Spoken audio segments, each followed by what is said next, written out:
I've always said that this is the best rivalry, and I know that there's some Alabama fans. You guys will feel differently on the Iron Bowl, and there's some great rivalries out there, but just the uniqueness of this rivalry is something that, for me, is always made it the best. The splitting the team, the fans down the middle, is something that's very unique. The state fairs, the backdrop is very unique.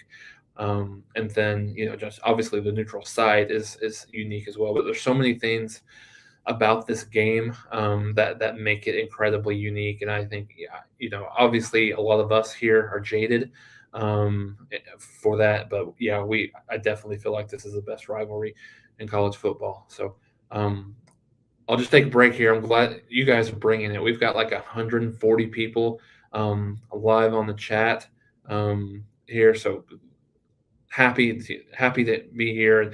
The best win of the season obviously would bring the most people in, and I think our man Mark Rogers came in here and dropped a comment. Thanks, Mark. I appreciate you, brother. So I think Billy Bowman wasn't bad in coverage as well, and a couple of times he got beat. And I think the one thing that we have to remember is Xavier Worthy, true freshman, one of the biggest recruits that Texas has had on the offensive side of the ball here recently. Initially was committed to Michigan, then came to Texas. Great player. So I think the one thing that you still struggle with if you're Oklahoma, I think probably for me the biggest concern on the defensive side of the ball is really pass coverage. I mean, when you look at Casey Thompson, 20 out of 34, 388 yards, 5 touchdowns, no interceptions. So he was able to he played really well. I think Bijan Robinson was held to 137 yards. I say held. He was at like 100, either 100 or 110 at halftime. So Oklahoma limited him to less than 40 yards in the second half.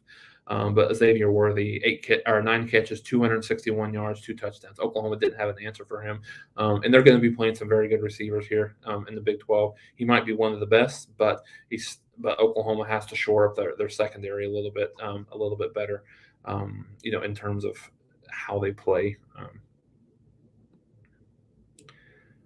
Let's see. Nelson expressed the freshman D are playing to their potential, and Caleb Kelly will coach year one. I think that's great, Nelson. Absolutely, wouldn't be surprised at all to see that.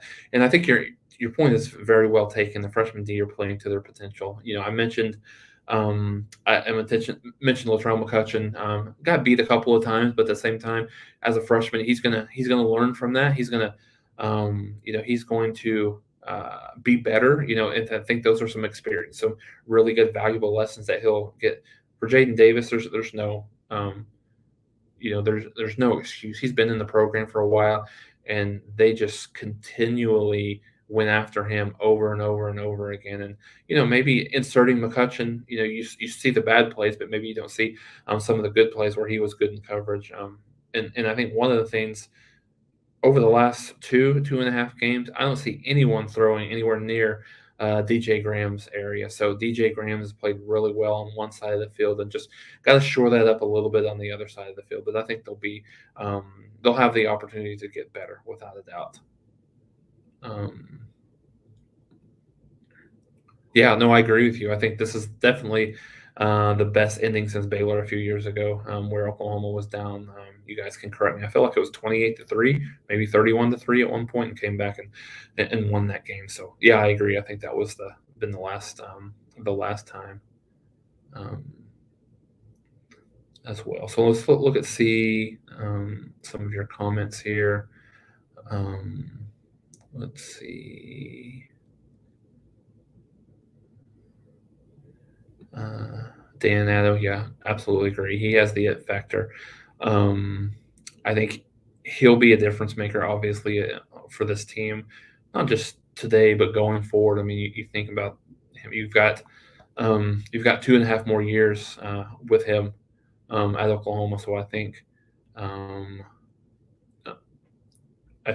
having that experience and the experience that he has for the remainder of the year will only carry him and make him much better. I mean, I think you could see his leadership ability just on the recruiting trail. He talked about how much what he was going to try to do to bring, other kids here to the University of Oklahoma. And And he was able to do that a little bit from a recruiting perspective. But now, I think having them here, he's a guy that the whole team, not just the offense, but the whole team can rally around. And you could see exactly how that was when so many so many players came and rallied around him after not only after that first touchdown, but continuously throughout the game. Um, yeah, so Brian, better never. Absolutely. I think this game should always stay at the state fair, regardless. I mean, I know that some people don't like just the stadium and just how outdated it is a little bit at certain times, but I think it's something that you could um, never move away from. So um, yeah, so I don't have a TV where I'm at here in our room, so you guys will have to let me know how some of these games are going. I know Auburn was up on Georgia 3-0 at one point, but I don't know um, exactly where that's at right now. Either that or the Iowa Penn State game. Yeah, he got exposed. I mean, it was constant, and Sark's a really good play caller, excellent, one of the best in the country, and he saw that matchup, and he continually went to it over and over and over again. So, yeah, no, I don't think you'll see him as much, at least early on. Yeah, I mean, I think there was some discussion after the first game of the year about how the endorsement deals and everything that Rattler was doing for NIL was making him so much money and maybe pulling him away from the team, from a little bit of time perspective. And so I think other teams see that. I mean, other players see that, and especially if to a certain extent, if you're not sharing the wealth type of situation. So yeah, I think that kind of became more of a priority for him, and maybe he's set now. I don't know if he transfers. I mean, I think if he does decide to transfer, conventional wisdom probably sees him going out west somewhere in that in the California, Arizona area. But yeah, no, I think, and again, you never know what's going to happen down the stretch. But I think this team and coaching staff and fan base is fully behind Caleb Williams without a doubt. Linebacker play is sketchy. Yeah, I think the linebacker play has been pretty bad. I think that's one of the biggest areas. I think Stutzman in there at the linebacker in the linebacking core really helps a lot. I think you've got two solid linebackers in Stutzman and Brian Asamoah, but Deshaun White struggles a little bit, just moving laterally.